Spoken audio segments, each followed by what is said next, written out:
Hello again, Gills fans. Welcome back to the latest episode of Gills in the Blood TV. It is Monday review time. And would you believe it? Having won once on a Saturday all season, up until Neil Harris arrived. It's now 2 in 3 weeks.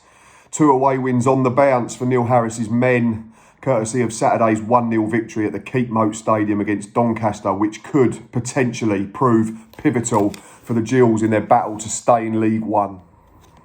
Team news came in for the game at 2 p.m. and it's fair to say there were a few shocks in Neil Harris's 11. The biggest being Aaron Chapman, only fit enough for the bench. Muscle strain meant that he'd not trained all week. So it was Pontus Dahlberg back in goal in one of them strange twist of events where he was up against a side where he'd spent the first half of the season on loan from Premier League Watford. In front of him, it was still the same back three: Jack Tucker, Max Amar and Connor Masterson. The wing-backs were Ryan Jackson and Robbie McKenzie. Stuart O'Keefe was partnered by Ollie Lee in the middle of the park, who came back in for the suspended Daniel Phillips. It was Ben Thompson in the 10, and it was an orthodox front pairing. There was no Mustafa Carriol, there was no Ben Reeves, so it was for Dane Oliver alongside Charlie Kelman. First half, dream start. Nothing else to say, is there? 58 seconds, I think it was timed at. We earn a throw on the left-hand side. Ryan Jackson trots across, launches one of them long throw-ins into the Doncaster box. Defending is Sunday League at best, but that's not our problem. The centre-halves allow it to bounce, and you've got to give Charlie Kelman credit. Hasn't scored a goal in what is effectively 2 separate loan spells with the club this season, but he shows great awareness and great bravery at the back post to make sure that he's the first man to make contact with the ball as it falls out for a goal kick. Gets his head on it, it ends up in the roof of the net. He ends up celebrating in the far corner. There's a melee of bodies in the goal net. The keeper, Ben Thompson, I think, gets stuck. There's 2 defenders. But Kelman was off, wheeling away, celebrating with his teammates. Brilliant start. And it gave us something to hold on to, didn't it? Albeit with a long time to go in the game. And Charlie Kelman nearly got in shortly after again. Doncaster's defensive deficiencies were there for all to see. It was one long ball over the top. I think it might have been Jack Tucker. Charlie Kelman nearly gets in behind. Defender comes across and covers all the keeper, I think, last ditch. But it seemed very easy to be able to get in behind him. And that was the pattern of the early period of the first half. Ollie Lee, set-piece delivery, absolutely spot on from wide on the right. Just needed a touch from someone. I think it ended up going out for a corner on the far side. Any Gillingham player gets any sort of contact on it in the 6-yard box, it goes in for 2-0. Ryan Jackson, absolutely pivotal in that first 40 minutes. One of his best performances of the season, you'd have to say, albeit having it cut short by injury, which we'll get on to. There was a cross into Dane Oliver. Not sure whether it had enough power to go in, but it was blocked by the defender. He then had another long throw for Dane Oliver, won his header, saved by the keeper, Mitchell. He then got braver himself, didn't he? Beat his man on the outside, had a shot from a tight angle, which Mitchell beat away. He was just everywhere, Ryan Jackson, up and down that right-hand side. And it led to Doncaster having to make a change after 25, 26 minutes, I think it was. Adam Jackson, his namesake, was taken off by Gary McSheffrey and replaced by Matt Smith. And we'll talk about him later in the piece. But the pattern didn't really change for a while. I mean, there was one ball over the top where Pontus Dahlberg had to come out and show great awareness, sweeping in behind his back three, and he headed it clear. Doncaster grew into it. Final 20 minutes of the first half, but all their shots were from range. They didn't really trouble us. They never got in behind. Said it plenty of times since Neil Harris took over. We defended our box superbly again. Masterson, Amar, Tucker didn't let anything come into dangerous areas. Never lost their men. Ollie Lee had a drive just wide, didn't he, as well? Left-footed at the other end as the half came to a close. It was a call, I think, for handball, but would have been harsh. And that left-footed half volley ended up a foot or so wide of the upright. And then Pontus Dahlberg, second bit of action he had to do first half, come out and claimed a really good ball under pressure from a set piece. But 1-0 up at the break, defending well, looking a threat, going the other way.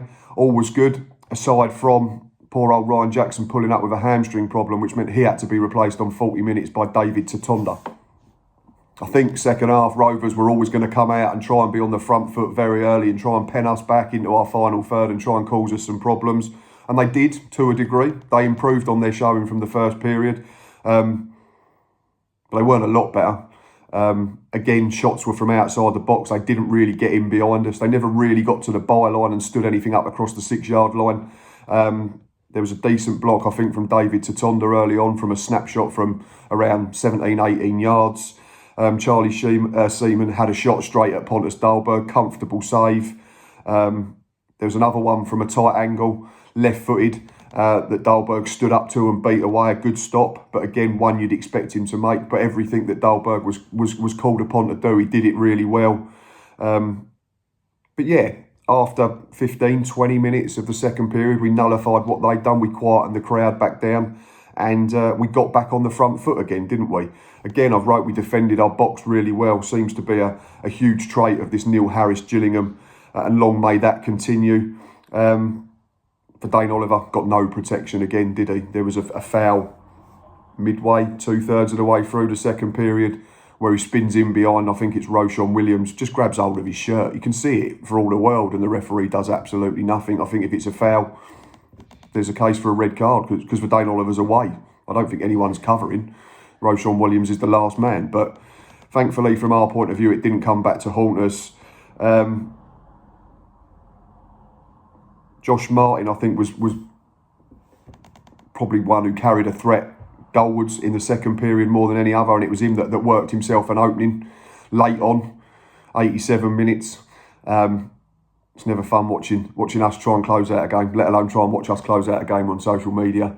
But yeah, it's a big save from Dahlberg again. Mitchell gets onto his right foot and whips one far corner, looks for all the world it's going in. Dahlberg stretches out that big left hand, gets his bit of luck because the save bounces against David Tatonda and then rolls about 3 inches wide of the post, it looked like.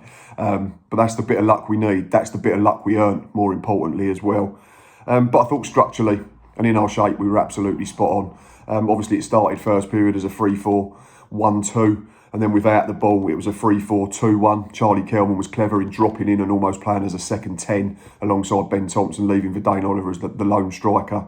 Second half, it had to change, didn't it? We had to make a couple of changes. David Tatonda, we've already mentioned, came on just before half time. Josh Chambers came on last 15 minutes for Charlie Kelman, who was feeling some discomfort in his calf. So we effectively went to a 5-3-2 and then a 5-4-1 without the ball, didn't we? So it was, I think Ben Thompson was the one that was tasked with getting up alongside for Dane Oliver with the ball after the Charlie Kelman withdrawal. And then it was O'Keefe, Lee and Josh Chambers in the middle of the park. But it became a 5-4-1 without it. And again, we didn't look in any real danger at all. So Thompson went to one side, I think it was an O'Keefe, and then Ollie Lee and Chambers were the central two for Dane Oliver, left to plough a lone furrow up top for the final few minutes of the game. But we were superb. It's not a good Doncaster side, I totally understand that. And that's no disrespect to Gary McSheffrey's men, but they're down there for a reason like we are. They've struggled all season. But you can only beat what's in front of you, and I thought we did it really, really well. And a big shout out for Josh Chambers, I thought was immaculate in that 15-minute cameo. Really, really good, really intelligent, belied his young years. There's a couple of times where he could have just hacked it clear. Remember one specifically, travelled with the ball across the halfway line, got hacked down unceremoniously, picked up a free kick. No histrionics, just jumped up, got on with the game. And then there was another clever bit in his own box. Could have tried to have a touch on the edge of his own D, but didn't. Managed to use his body to keep the Doncaster player away from him, allowing Max Amart to come and clear it up to over halfway, and we could regain our shape and defend properly as a unit. But all in all, a really, really good team performance. Massive clean sheet for Pontus Dahlberg. Pleased for him, pleased for everyone else, and a huge, huge, huge 3 points. Looking at the opposition in terms of the best Doncaster player on the day, I'm going to go for someone that didn't even start the game. It's a bloke that come on after about half an hour. And that's Matt Smith. Looking at his performance throughout the game after his introduction, I couldn't for the world of me think why he didn't start the game, because they simply weren't keeping the ball, Doncaster, first 25 minutes of the game. It was so easy for us to try and get in behind or to play through them or get into dangerous areas out wide.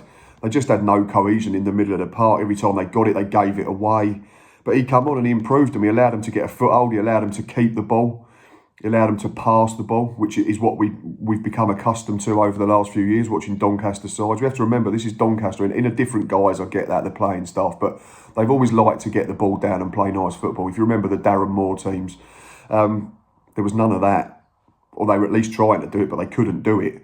A couple of times, the misplaced 5-yard passes or just roll balls out of play. And it is sad to see Doncaster in that state, but obviously from our point of view, it's a brilliant result. But Matt Smith, for me, was probably the best Doncaster player on display. He allowed them to at least become some kind of threat in our half, in our third. He played 63 minutes. He had 88% pass completion in that time. One shot, one key pass, 150% of his duels. And yeah, he didn't make them well beaters, but he certainly made them a better side when he came on. So for me, best Doncaster player, Matt Smith. Back to the Gills though, and the player ratings for those 13 that featured on the afternoon.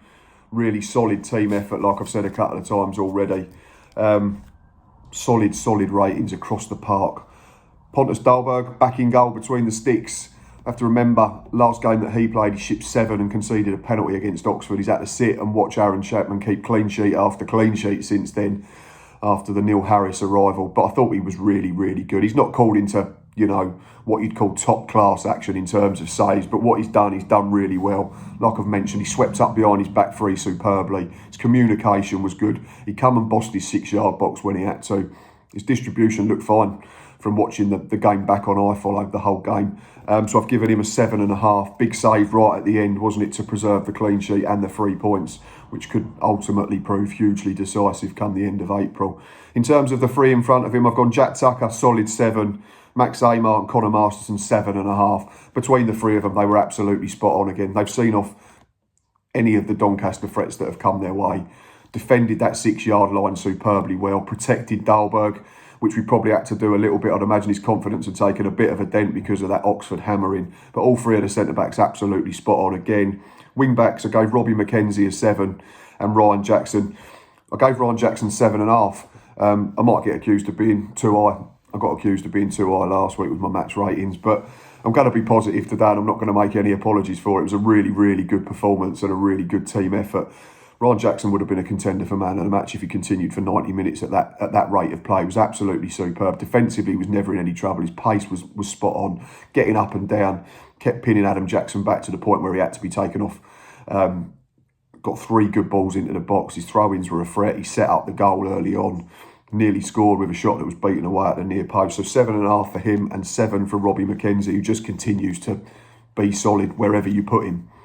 Stuart O'Keefe, Ollie Lee, that was the midfield pairing in the middle of the park. Ollie Lee, a solid 7.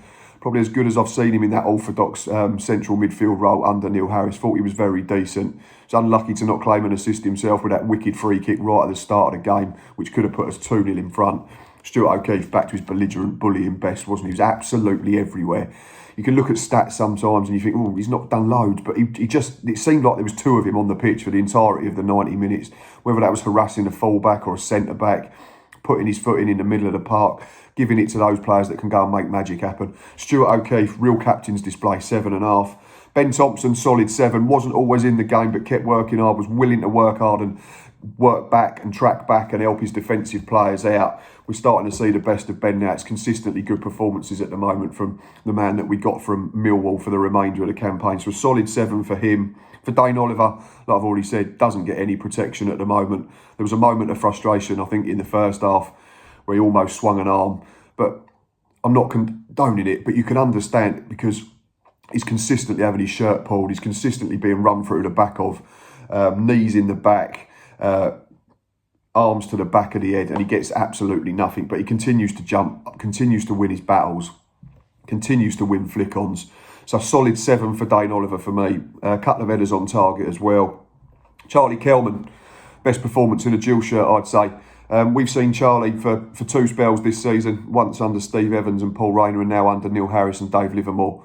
Can't fault the lad's work rate. Runs through a brick wall, will never stop running. Duracell bunny type energy levels.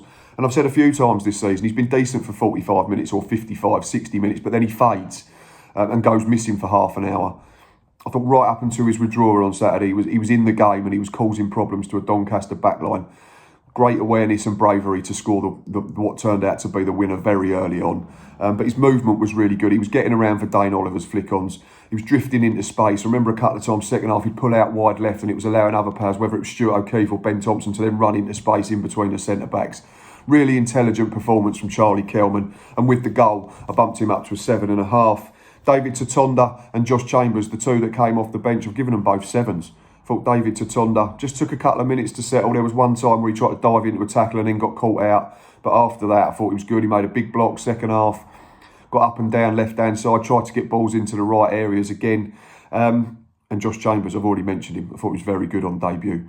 A performance that belied his tender years of 18, like I said. And fingers crossed that we've got another one off the conveyor belt in terms of a one of our own. All in all, though, a really good team effort. A brilliant performance. And a hard-fought and potentially pivotal 1-0 win. Which brings me on to the one player that I thought was Gills' man of the match. And we had 5 players on 7.5 for the weekend win. But I'm going to give it to a player who's come in for quite a bit of stick. Not just this season, but over his time with the Gills. Consistently say that you don't play that amount of games for one club without being half decent. My man of the match on Saturday was our German centre-back, Max Ehmer. Thought he was brilliant. Nullified the threats of their centre forwards, never got turned around, seemed to win most of his battles just watching the game live before even looking at statistics after that. But I did look at them statistics afterwards because they can help and give you a better idea. 90 minutes played for Max, 4 clearances, 1 block shot, 2 tackles, 100% of his ground duels won, 50% in the air he won as well. Just a solid performance. And he just looks so at home in the middle of that back three at the moment. I know we've chopped and changed in terms of Connor Masterson and Jack Tucker swapping sides. It seems to be that Connor Masterson's comfortable playing near to Robbie McKenzie because he was playing as the right-sided centre-back the left-sided centre-back when Ryan Jackson came back into the side. So it'd be interesting to see whether Masterson swaps. But for me, I thought the bloke in the middle of the three was absolutely spot on. Didn't put a foot wrong all afternoon. And we know that we're not going to score bags of goals for the remaining 9 games of the season. So we're going to have to remain solid. And I thought Max Ehmer epitomised everything that we did very well defensively. So my man of the match, Max Ehmer. Right, that is enough from me for this week's Monday review. The gap that we have to remember 42 days ago was 10 points when Neil Harris walked into the building. Is now, after 9 games, 4 wins, 2 draws, 3 defeats and 5 clean sheets later, is down to just goal difference. Absolutely staggering. We were the only side in the bottom 8 on Saturday to take any points. We go to Charlton on Tuesday night, a team that's not won in 10 or 11.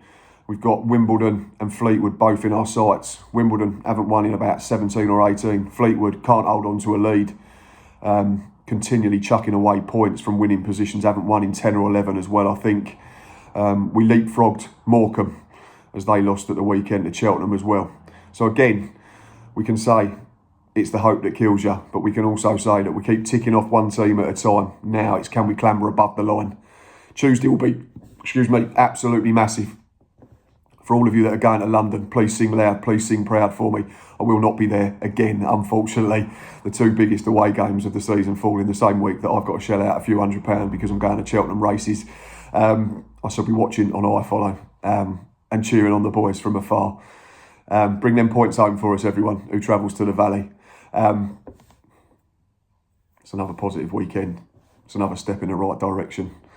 I'm not saying we should be commissioning a statue just yet, but he's given us real belief, hasn't he, Neil Harris? Enjoy your week. Enjoy Tuesday night. Bring back them points, like I say. And until next time, up the Gills.